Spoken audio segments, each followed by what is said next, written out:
Kimberly Perry on the hotline. What's up, Kimberly? How are you? Oh, how's it going? It's good to talk to you. Yeah, Long time no talk. Come on. Forever. It's been forever, y'all. I know. All right, just go ahead and get into it. What happened? What are we talking about? Which part of what happened? Well, all of it. I mean, like from the beginning. How did you go from the band Perry to Kimberly? Well, she's Perry? also pregnant, so I guess it could be. I know. I was about to say there's multiple ways this could be. Well, I think we know that one, but alcohol. Yeah, right. I mean, truly. No, TVP and I. So we made an announcement. I guess like a month and a half ago now. It was actually something that we made a decision about a while ago. We've been touring together since I was 15. Reed was 10 years old. Neil was 8. It was basically like our entire life. And we took this moment over COVID because the entire world had to take a pause moment and really reflect. And the three of us had a lot of conversations during 2020 about like, hey, now that we have a minute to just breathe, is your life looking like you wanted it to? Like, not just the creative side of it, but your life. Like, have you gotten to get everything off the table that you were hoping for? And then creatively, where are we? Like, are we feeling things in the same way? Do we have individual things that we want to pursue? And we all kind of came to the conclusion that we wanted to focus on being family. We wanted to focus on being friends, and then also get to focus on building our individual life and our creative story. And that was really the catalyst for me to start working on a solo project. And that's where the origin of my EP, Bloom, it's coming out in June. That's really the moment it started. I think it's interesting to note that the new song, If I Die Young Part 2, it sounds like it's kind of a continuation and update. Yeah, it can update. That's what Here's the stuff you missed. Yeah, right. Yes. Yeah, for me, If I Die Young Part 2 is just a really full circle melody and lyric. I wrote the OG when I was in my early 20s by myself in East Tennessee in my bedroom. And it was before any of the wild and wonderful stuff that happened for us in country music had gone down. And it was just a moment in time coming back with a solo project that felt like I had really learned a lot since that original version that I wrote, and I'd also lived a lot. Like, there were a lot of blessings that had come in. There was a roller coaster ride of a career that I had experienced, and it just felt like I wanted to almost write this part 2 as a letter to my younger self who wrote the original, to go like, hey, P.S., now there's no such thing as enough time. You have the wisdom to be able to understand that now. And it's just been such a cool full circle and truly like healing thing to be able to write that. So good. Let's get it on for you now. This is Kimberly Perry on her own, y'all. This is called If I Die Young Part 2.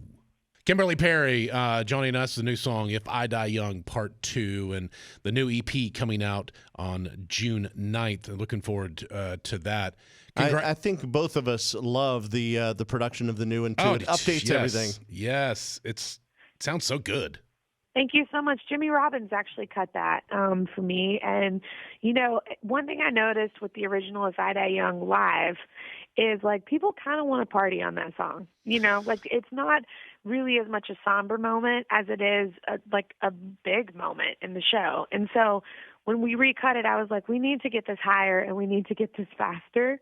And so it almost feels a little bit more anthemic maybe than the first recording of the song. Yeah, that's a really good example. So it is like faster tempo than the original.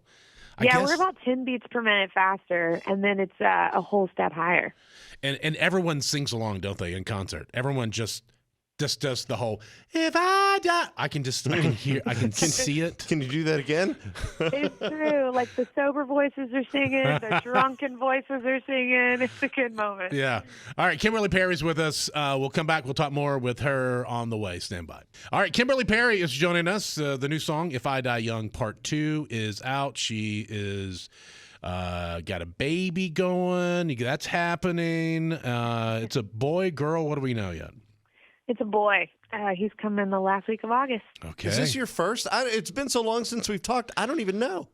No, it's my very first. Yeah, I mean, other than my toy poodle, and she's my doctor, but other than her, yeah, it's the first baby, first human baby. What? Congrats! What? Being pregnant. What's one of the things that you're like, oh wow, didn't expect that. You know, I think for me it was first trimester because I've always watched these movies where it's like kind of a cute puke. You know, they're like morning sickness. It's like, oh, I gotta go throw up. It's so cute. It was not cute for me, not at all. My husband would say things like, "Would you like some pumpernickel toast?" And I would be like running to the bathroom. Oh wow! So there's certain. Mental triggers. Yeah. Now, a lot of women will get very sensitive smell. Your sense of smell. Did you have that? Do you have that? You know, I have it in waves. It doesn't stay with me all the time, but there's moments that I'm definitely more sensitive than others. I did know, though this was funny to me, like I knew I was having a boy before we knew we were having a boy because I was constantly craving like chips and salsa. Like okay. To the max at all hours of the day and night. And I just told my husband, I was like, look, this is not a girl in here. I'm just telling you. It's definitely I know a lot of girls that love chips and salsa, though. Not the way I was craving them. Oh, okay. I'm just telling you, it was a different level. It was not cute. I always heard that the more you have morning sickness, that if it's more severe, that it's obviously a boy. And they have hair, like a head of hair. I know, and I hope he comes out. So my husband's a blonde, and when I was a child, now I'm an affected blonde. Yeah. We have to work on that every month. Right. But as a kid, I was like bleach blonde, white hair. I'm hoping that he has a head full of blonde hair when he comes out. It's going to be great. Look forward to seeing new stuff from you, and that EP is coming out. Bloom is the name of that on June 9th. Make sure you go get If I Die Young Part 2. Go listen to it. It's so good, y'all. And Kimberly, it's so great to have you back. Can't wait to see where all this goes. Thanks, y'all. Good talking to you. You too. Later. Kimberly Perry, everyone. All right. Well, that was great. That was good. Oh, you did good. Thank you. I have no idea what it was because this is taped afterwards, but you were amazing, though. Thanks. Appreciate it.